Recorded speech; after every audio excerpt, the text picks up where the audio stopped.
Second number, compound. Third number, that was mixture.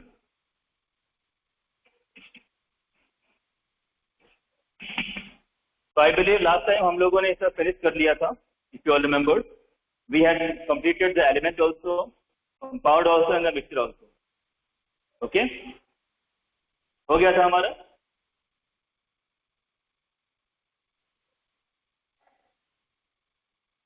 All of you please reply. Yes, sir. We have completed.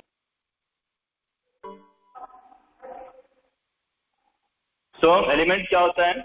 The element. This is the material which was made by the combination of same type of atom. Whenever the same type of atoms will combine together to make the material, then that will be called as a element. Okay. Example was the nitrogen, oxygen,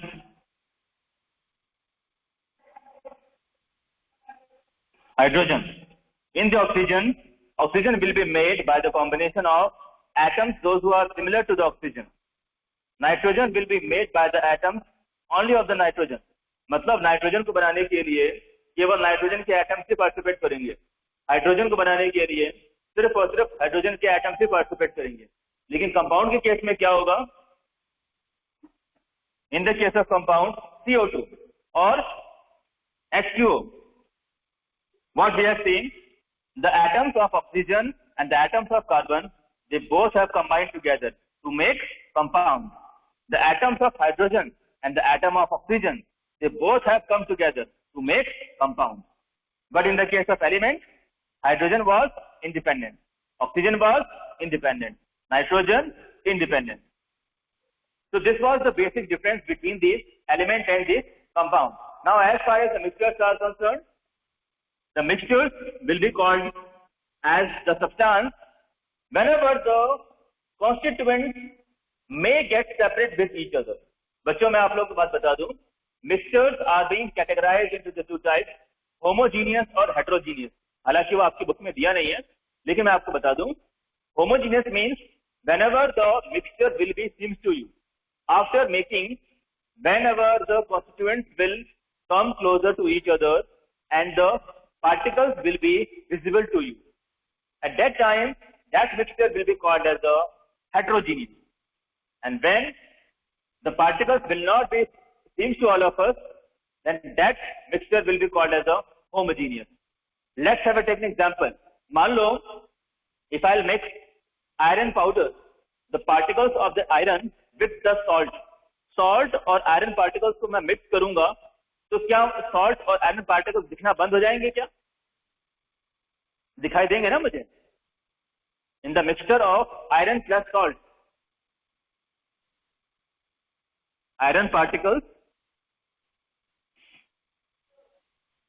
plus salt, iron particles और salt, इन दोनों के mixture को, इन दोनों को अगर मैं एक साथ किसी एक कंटेनर में डालूंगा तो ये दोनों मुझे दिखाई देंगे, है ना? So the mixture in which the constituent particles are seems to us, जो मुझे दिखेंगे, that will be called as a heterogeneous. Or for example, if I will put 1 spoon sugar in the 1 glass of water, एक चम्मच sugar, खांड, उसको अगर मैं 1 glass of water में डालूंगा, then the sugar particles will not be seems to me. अगर मुझे वो sugar particles वापस चाहिए तो मैं क्या करूंगा? I will allow the water to get evaporate. The water will get evaporate and all the solid particles will get left behind. ठीक है ना? मतलब शुगर को या चलो सॉल्ट को अगर आपने वाटर में ऐड कर दिया तो क्या आप सॉल्ट को कभी वाटर से आप अलग नहीं कर पाओगे? कर सकते हैं ना? लेकिन जब कभी भी आप सॉल्ट को वाटर में मिक्स करोगे तो सॉल्ट पार्टिकल्स आपको दिखेंगे नहीं. उसको मैं क्या बोलूंगा? होमोजीनियस. ठीक है ना? And they will be called as a heterogeneous. क्या चलो, इसके बारे में हमने काफी कुछ पढ़ लिया है already.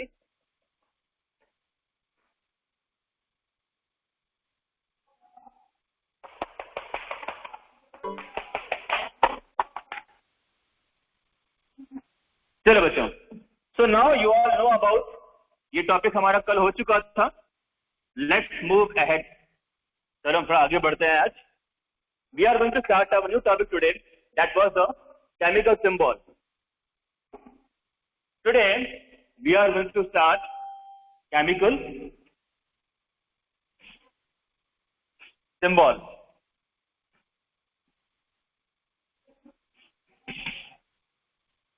Children, if you all remembered, yesterday I had given you some homework. मैंने आप लोगों को कुछ होमवर्क दिया था कल, याद है?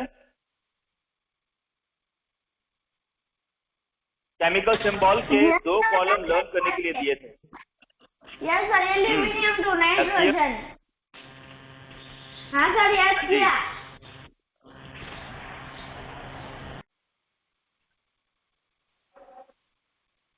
Okay. All of you, please open the page number 52. In your textbook, open the page number 52.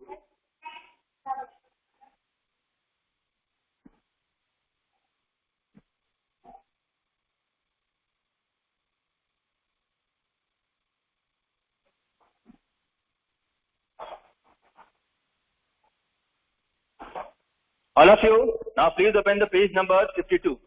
Open कर लिया सभी ने? देखो बेटा, वहां पे ध्यान से देखो.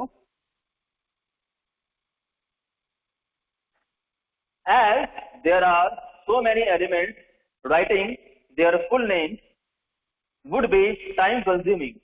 To avoid this, an abbreviated form has been assigned each element. The abbreviations used to represent elements are called chemical symbols. देखो बच्चों, हम लोगों को केमिकल्स के नाम लिखने में काफी ज्यादा वक्त लगता था.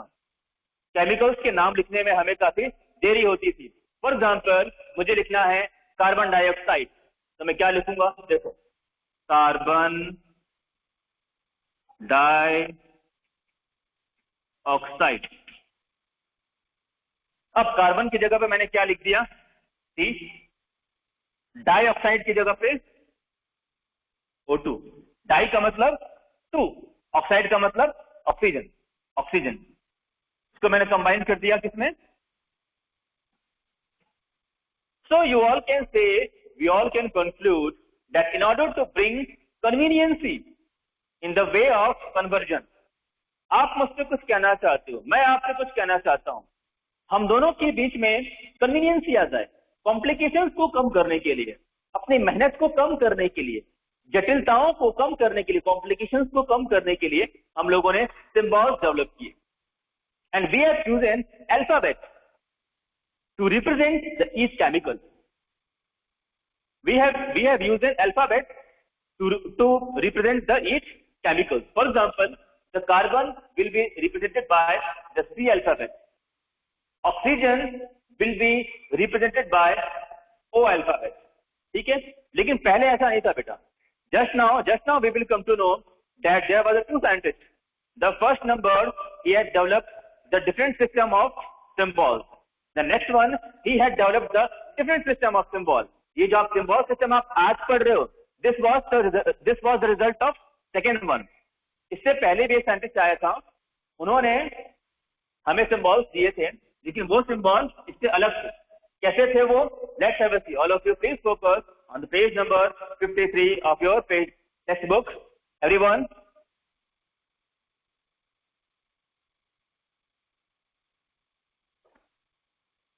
see, in the earlier days, Sir John Dalton, an English scientist, Sir John Dalton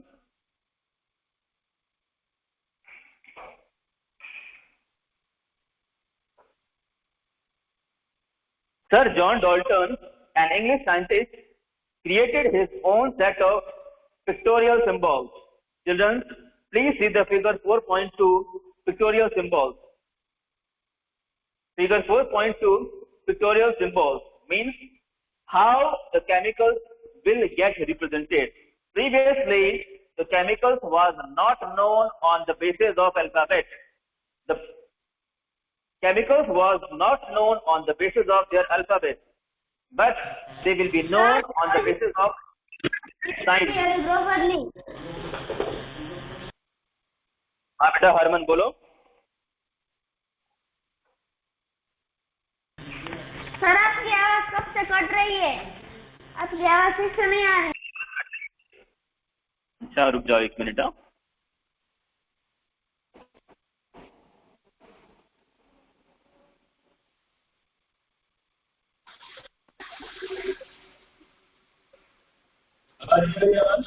hello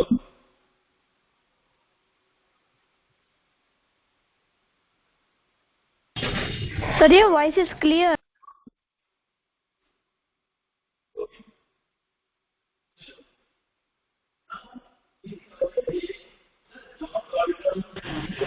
Sir, your voice is not coming. Little bit also. Your voice is fully gone. Yes, sir. Your voice is not. Sir, your voice is not coming. Little bit. Sir. Yes, sir. Your voice is not coming.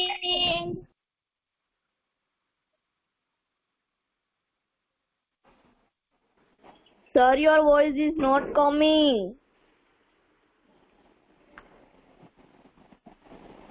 Hello, sir.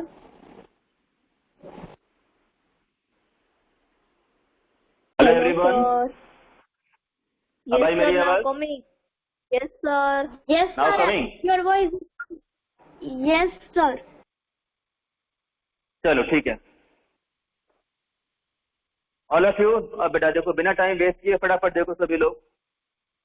In earlier days sir John Dalton an English scientist created his own set of pictorial symbols for element known in his time। देखो बच्चों उनके time पर when he was, उनके time पर जितने chemicals known थे at his time whatever the chemicals those was known, मतलब जिन chemicals के बारे में हमें मालूम था।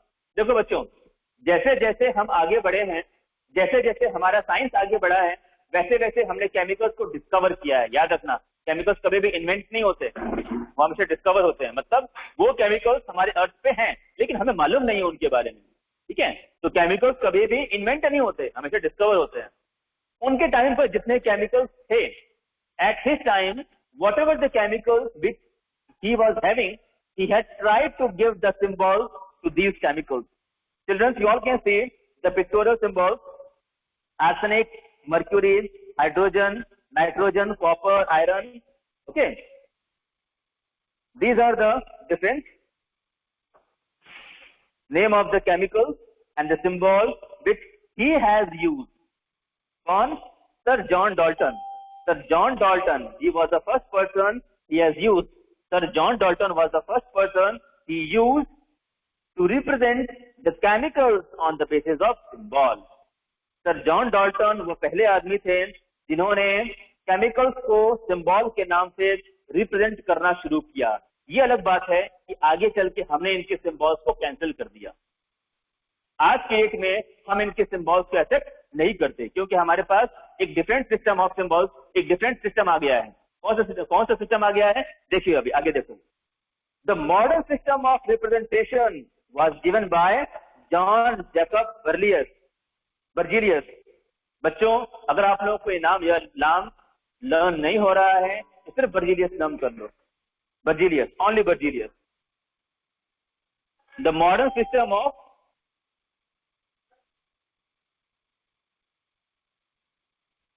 System of representation was given by John Jacob Berzelius, a Swedish chemist। मतलब ये स्वीडन का रहने वाला केमिस्ट था। ठीक है, instead of picture children please see pictorial symbols. Pictorial symbols में आप देख रहे हो कि वहां पर जॉन डॉल्टन ने क्या किया, जॉन डॉल्टन ने पिक्चर का यूज किया है। केमिकल्स को रिप्रेजेंट करने के लिए उसने पिक्चर का यूज किया है, लेकिन बर्जीलियस ने किसका यूज किया? Instead of picture he made the use of letters of the English alphabet to represent the various elements. अलग अलग एलिमेंट्स को रिप्रेजेंट करने के लिए बर्जीलियस ने क्या काम किया?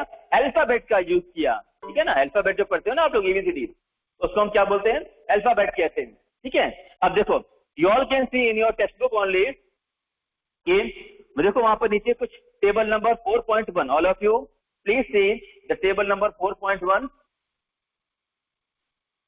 दिख रहा है सभी को? The different elements, the different chemicals that given the symbols. बोलो बेटा, बोलो बोलो. Anyone want to say something? चलो ठीक है. हाँ, तो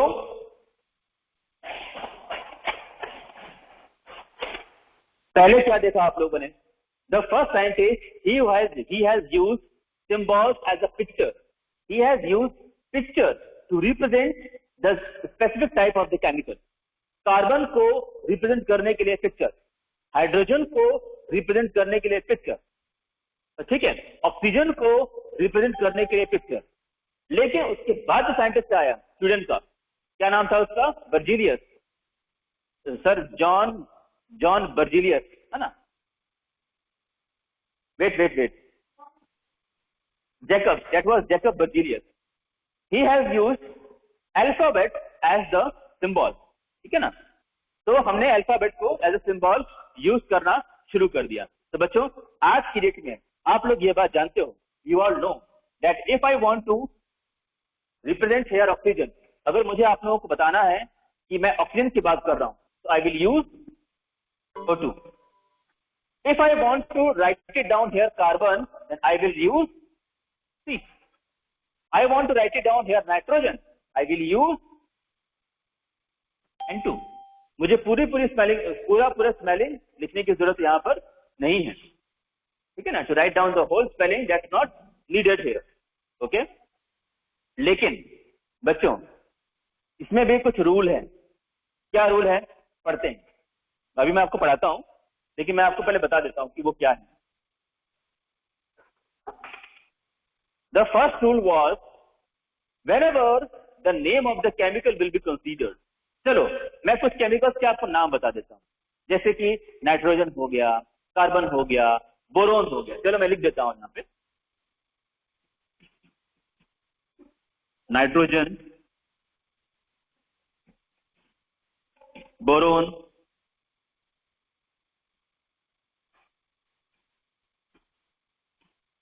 ऑक्सीजन. Nitrogen, boron, oxygen. अब देखो बच्चों, the first capital letter of each chemical will be considered as a representative alphabet for that particular chemical. अगर मैं नाइट्रोजन की बात करूं, तो नाइट्रोजन का जो फर्स्ट कैपिटल अल्फाबेट है, उसको मैं नाइट्रोजन को रिप्रेजेंट करने के लिए यूज करूं. This was the first rule. ठीक. In the case of boron, I will use B. In the case of oxygen, I will use O. ठीक है? ठीक है? This was the first rule. बोलो, डाउट बोलो. सर अभी हम ऑक्सीजन लिखते हैं शॉर्ट फॉर्म, तो ओ लिखेंगे, फिर बाद में टू क्यों लगाते हैं उसके डिसाइड में? हाँ, उसके लिए बेटा थोड़ा आपको वेट करना पड़ेगा. ही इज आस्किंग कि ऑक्सीजन के लिए हमें O लगाना चाहिए, तो हम यहाँ पे O2 क्यों लिखते हैं, 2 क्यों लिखते हैं ना भाई, 2, 3, 4 क्यों लिखते हैं वो मैं आपको बता दूंगा. लेकिन पहले आप ये तो समझो कि हम O क्यों लिखते हैं. ये समझ में आ गया ना कि हम O क्यों लिख रहे हैं? yes, क्योंकि ऑक्सीजन की स्टार्टिंग O से हो रही है, बोरोन की स्टार्टिंग B से हो रही है, इसलिए मैं यहाँ पे क्या लिखूंगा? B. What is B? B is the symbol of boron. Nitrogen के लिए मैं क्या यूज करूंगा? N. नाइट्रोजन के लिए मैं N का यूज करूंगा. ठीक है, लेकिन मैं यहां पे लिखूंगा क्या? N2. ठीक है? Okay. Now second rule. This was the first rule told by the Berzelius. Berzelius ने ये सबसे पहला रूल हमें दिया. अब मैं आपको बताता हूं, एक केमिकल का नाम है ब्रोमीन.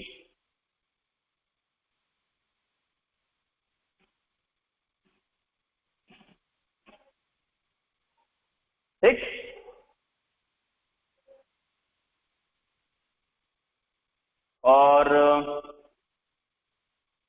चलो, कार्बन,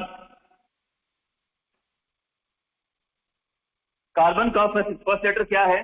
C, तो it will be represented bye C। ठीक है।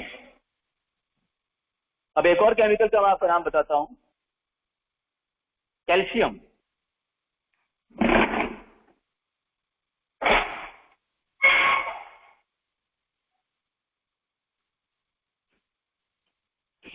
अब मुझे एक बात बताओ, now in the field of chemistry, in the field of chemicals, chemicals के बीच में मेरे पास दो ऐसे केमिकल आ गए जिनका फर्स्ट लेटर सेम है। कार्बन के केस में भी फर्स्ट लेटर क्या है? C। कैल्शियम के केस में फर्स्ट लेटर क्या है? C। कैल्शियम में भी C है, कार्बन में भी C। ठीक है। तो कार्बन को तो मैंने ऑलरेडी मैंने पहले ही डिसाइड कर दिया था कि carbon will be called as a C। Carbon को एज अ C माना जाएगा। अब कार्बन की डिस्कवरी के बाद कैल्शियम की डिस्कवरी हुई। भाई, हमने जब कार्बन की डिस्कवरी की थी तब हमें ये नहीं मालूम था कि आगे चल के कैल्शियम की डिस्कवरी भी होगी, लेकिन आगे चल के हो गई। अब मुझे इसको रिप्रेजेंट करना है, तो मैं क्या काम करूंगा? I will take the two alphabet, I will take the two alphabet CA, not only C but the CA both, they both will be taken to represent the calcium। बात समझ में आई? Again in the case of boron, boron will be represented by B। Boron की discovery पहले हो गई थी। जब बोरोन की डिस्कवरी पहले हो गई तो बोरोन के लिए सिंबल का एलोकेशन भी पहले हो गया। मैंने सिंबल को एलोकेट कर दिया, मैंने सिंबल को एलोकेट कर दिया, मैंने बोरोन को B के नाम से यहां पर रिप्रेजेंट कर दिया। अब इसकी डिस्कवरी के बाद डिस्कवरी हुई ब्रोमीन की, तो ब्रोमीन को रिप्रेजेंट करने के लिए मैं यहां पर दो अल्फाबेट का यूज करूंगा। That was the BR। बात समझ में आई सभी को? Everyone please respond. समझ में आया? आया ना? बोलो। Yes, sir. समझ में आया। Yes, sir.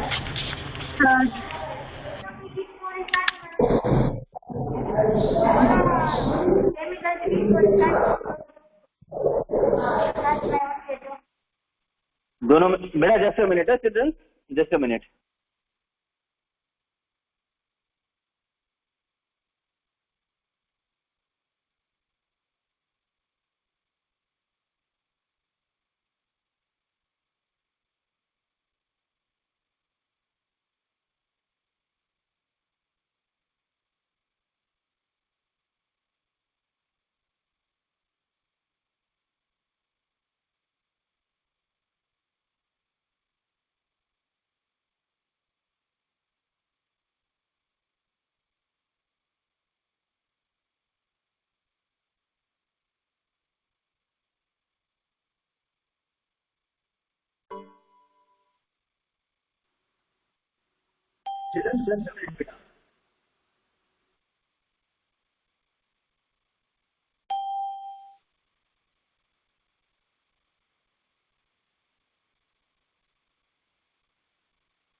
Sir, your voice is not.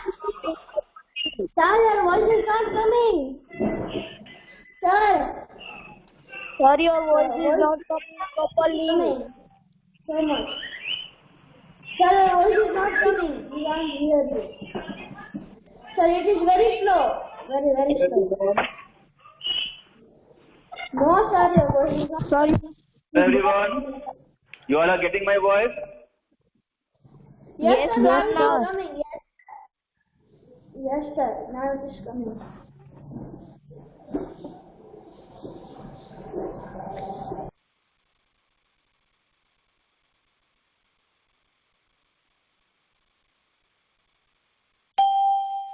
Chalo.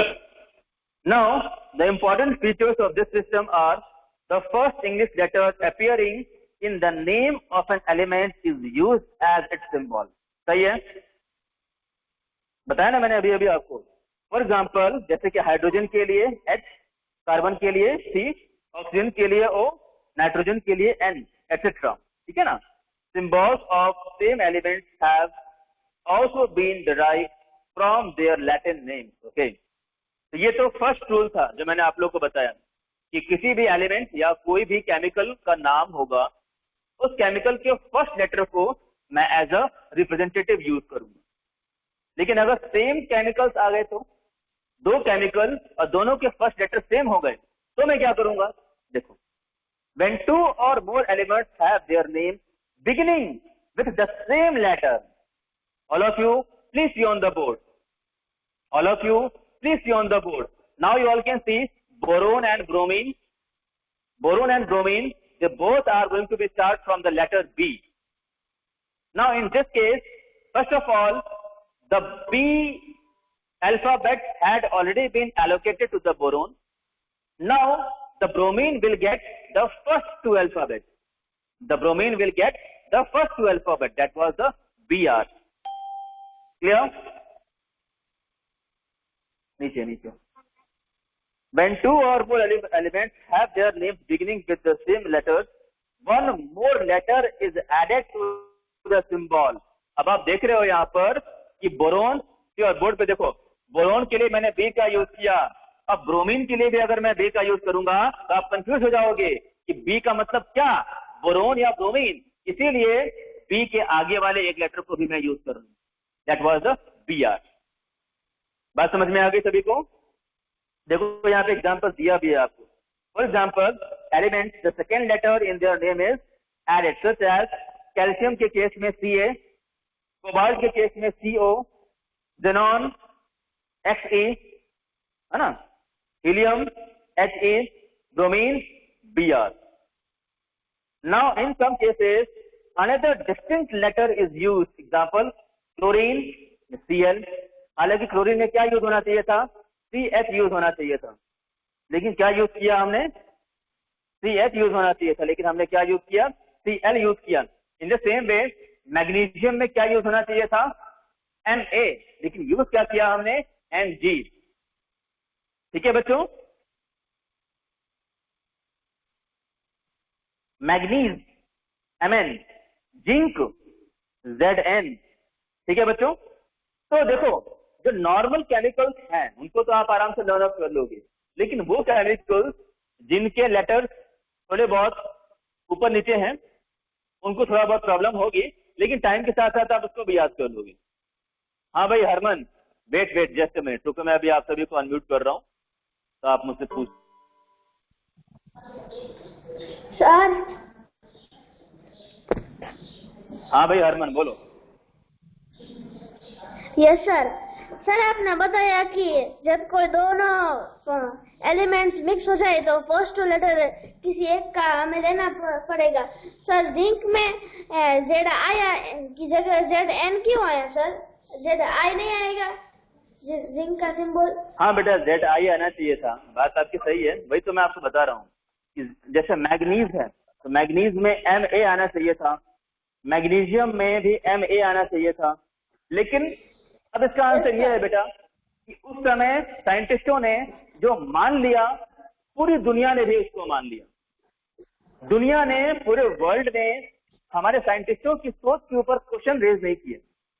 No one has raise a question on the thinking of the scientist कि भाई आपने ये क्यों ले लिया, ये क्यों नहीं लिया. जो भी ले लिया ना, बस उसको एक्सेप्ट कर लिया. हमने उसको मान लिया, उसको हमने एक्सेप्ट कर लिया कि ठीक है ना. ठीक है बेटा हरमन, क्लियर हुआ?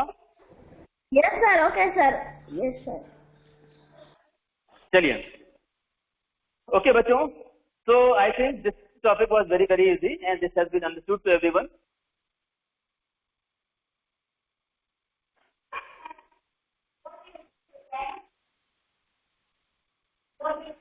(11:48) बेटा 1 minute. Sir, can we come to school for study? हाँ बेटा, क्या बोल रहे हो? Sir, I was saying that we can come to school for... Come to school क्यों?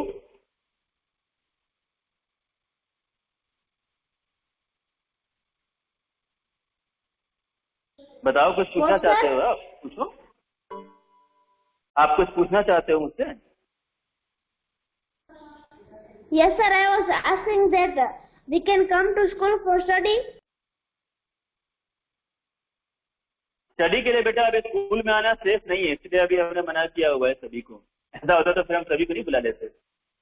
अभी कोई भी स्कूल के नहीं आ रहा है ना, और अभी जब तक गवर्नमेंट की तरफ से ग्रीन सिग्नल नहीं मिलेगा तब तक किसी को हम बुला नहीं सकते यहाँ पे। अभी तो जितने हम दूर है उतने सेफ हैं। Okay sir. चलो, ओके बच्चों, तो now let's start our next topic, that was atomicity. बच्चों देखो, ये टॉपिक हमारा फिनिश तो नहीं हो पाएगा, लेकिन इसका मैं आपको एक बेसिक आइडिया बता देता हूँ। नहीं हो जाएगा बेटा, हो जाएगा। The topic is very small, atomicity. All of you now please open the page number 53। We are going to start atomicity. Harman, आप मुझसे क्वेश्चन पूछ रहे थे ना कि सर ऑक्सीजन को O के फॉर्म में लिखना चाहिए तो हम 2 क्यों लिखते हैं, नाइट्रोजन को N के फॉर्म में लिखना चाहिए, हम वहां पे 2 क्यों लिखते हैं? Now you will get the answer. Yes sir. Okay sir. Atomicity, atomicity क्या होती है भाई? देखिए,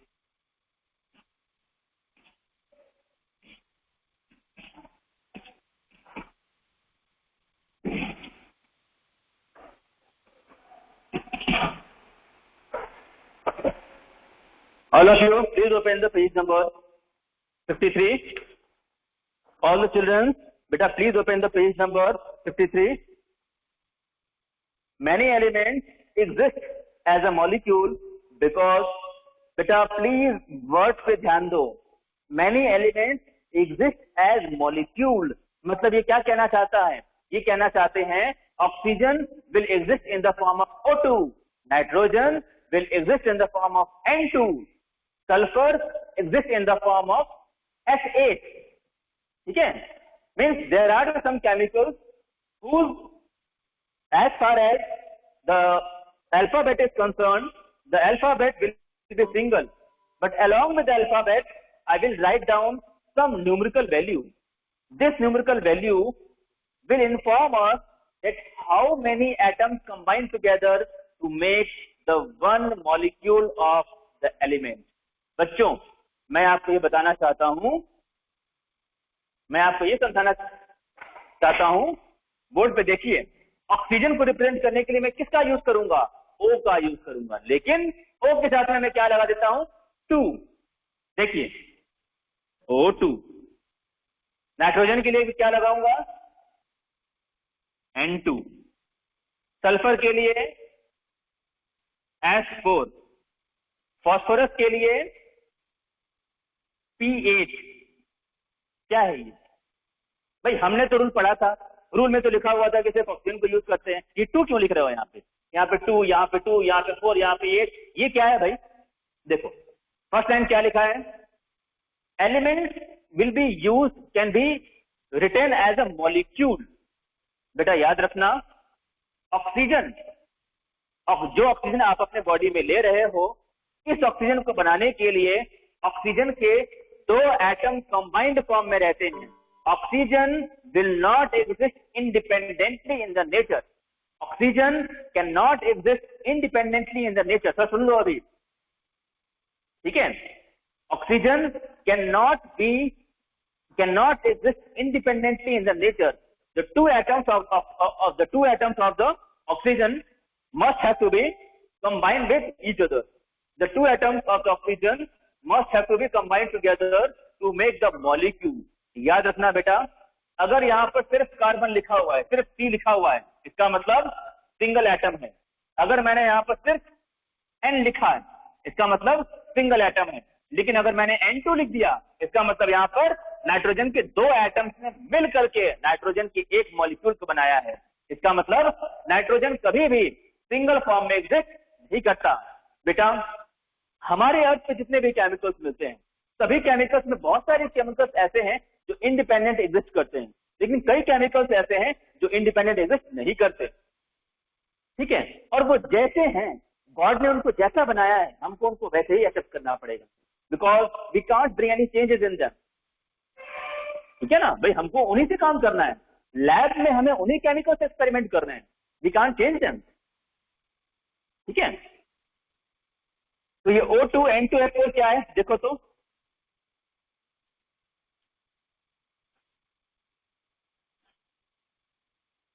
now many elements exist as a molecule because atoms of such elements cannot exist independently. The number of atoms, Harman ध्यान से देखो, the number of atoms present in one molecule, the number of atoms present in one molecule of an element is known as its atomicity. अगर मैं आपसे बोलूं कि बताओ oxygen की एटोमिसिटी कितनी होती है, तो क्या बोलोगे? 2, क्योंकि ऑक्सीजन को मैं कभी भी लिखूंगा तो किस फॉर्म में लिखूंगा? O2 के फॉर्म में। 2 is the atomicity of oxygen, 2 is the atomicity of nitrogen, 4 is the atomicity of sulfur, 8 is the atomicity of phosphorus. The 8 atoms of phosphorus combine together to make the one molecule of phosphorus. The 8 atoms of the 4 atoms of sulfur combine together to make one molecule of sulfur. 2 atoms of nitrogen combine together to make a single molecule of nitrogen. बात समझ में आ रही है? कौन सा chemical अपने जैसे कितने एलिमेंट, कितने एटम को मिलाकर के अपने आप को बनाता है? जैसे कि ऑक्सीजन है, ये अपने आप को अपने जैसे 2 एटम को मिलाकर के बनाता है। सल्फर है, ये अपने जैसे 4 एटम को मिला के बनाता है। फॉस्फोरस है, ये अपने जैसे 8 एटम को मिला के बनाता है। ये उसका नेचर है, हम उसमें कुछ नहीं कर सकते। Sir, your voice is not coming.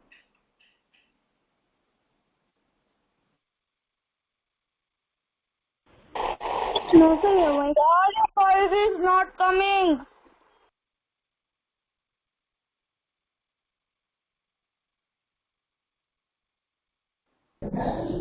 Sir, your voice is not coming. Sir. Hello, sir, your voice is not coming properly or coming. Sir.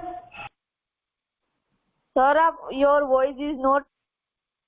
Sir, your voice is not.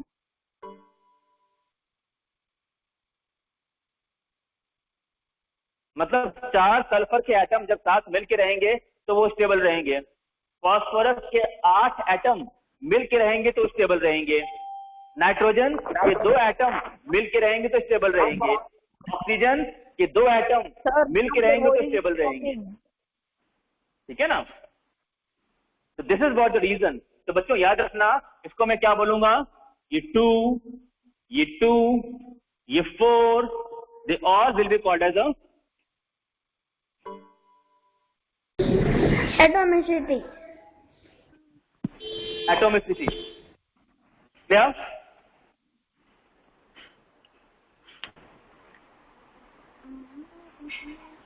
All of you, now you all can see the table 4.2 on the page number 54. Page number 54, table number 4.2. You all can see the sum of the name of the chemicals are being given here. Monoatomic, diatomic and tetratomic. अरे बच्चों board पे देखो, monoatomic का मतलब क्या होता है? जैसे कि कार्बन है, कार्बन में भी यहाँ पे 1 लिखा हुआ है। अब क्योंकि यहाँ पे 1 रहता है इसलिए हम कुछ लिखते नहीं है। ठीक है, मोनो एटॉमिक मतलब 1 वाले, जिसके यहाँ पे 1 लिखा है वो मोनो एटॉमिक, 2 लिखा है तो डाई एटॉमिक, 3 लिखा है तो ट्राई एटॉमिक, 4 लिखा है तो tetra atomic, tetra, penta, hexa, hepta, octa, like this. जैसे ये क्या है 8 को क्या बोलते हैं ऑक्टा एटॉमिक, 4 को क्या बोलते हैं टेट्रा एटॉमिक, 2 को क्या बोलेंगे डाई एटॉमिक, सिंगल को मोनो एटॉमिक। ठीक है सर, आई हैव डाउट। बोलो भाई, डाउट बोलो, फटाफट बोलो बेटा, टाइम बहुत कम है हमारे पास। आपने बोला कि इधर 1 है तो हम उधर कुछ नहीं लिखते, तो हमें कैसे पता चलेगा कि इनमें से किस में 1 आता है? हाँ बेटा, तो ये वाली बात आपको मालूम चलेगी बैलेंसी से। बैलेंसी क्या होती है, इसके लिए आपको वेट करना पड़ेगा, नेक्स्ट टॉपिक में आपको बताऊंगा बैलेंसी क्या होती है। बैलेंसी पहले आपको पढ़ना पड़ेगा, तो आपको मालूम चलेगा कि किसमें 1 आएगा, किसमें 2 आएगा, किसमें 4 आएगा। वैसे बेटा ये लर्न करना पड़ता है, तो क्या आप बैलेंसी पढ़ भी लोगे तो भी आप चेंज नहीं कर पाओगे। ये नहीं है ना कि भाई आपने बैलेंसी पढ़ लिया तो आप N2 की जगह पे N4 लगाना शुरू कर दोगे। नो, N2 की जगह पे आपको N2 ही लगाना पड़ेगा। You have to learn it, इसका कोई रास्ता नहीं है बेटा, दैट इज बीइंग एक्सपेक्टेड। हाँ, N2 आप क्यों लगा रहे हो वो मैं आपको बता दूंगा। 2 ही क्यों है वहां पे, 3 क्यों नहीं है? S में मैंने वहां पे 4 लगाया है, तो 4 ही क्यों है वहां पे, 5 क्यों नहीं है, 3 क्यों नहीं है, वो मैं आपको समझा दूंगा, वो मैं आपको समझाऊंगा बैलेंसी। ठीक है, लेकिन आपको लगाना तो 4 ही पड़ेगा।